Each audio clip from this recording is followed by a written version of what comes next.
said that she is quite hopeful about this visit to Burma and her meeting with government leaders. What specific changes do you think that she wants from the Burmese government?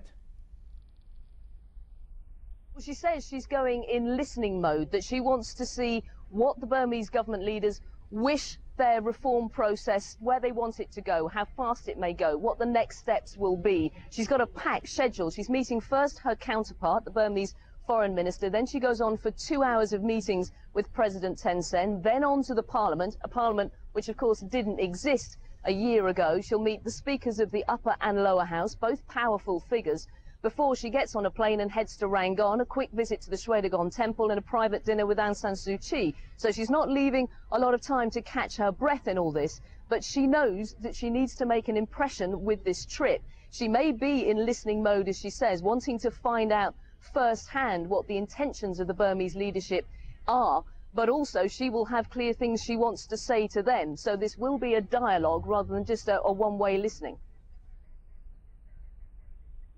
All right, she'll be meeting with Aung San Suu Kyi. The opposition leader and her party have returned to the political fold. What are they likely to discuss during their meeting?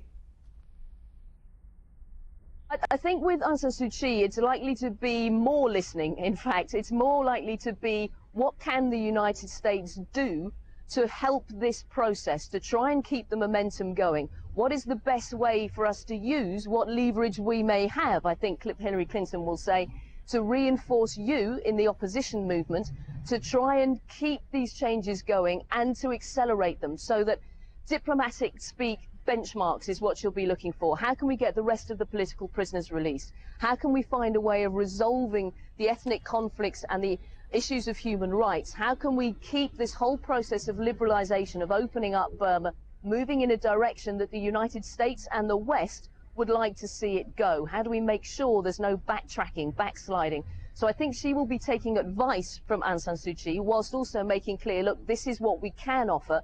When do you think we should offer it and how? Of course, ultimately, the United States makes its own decisions.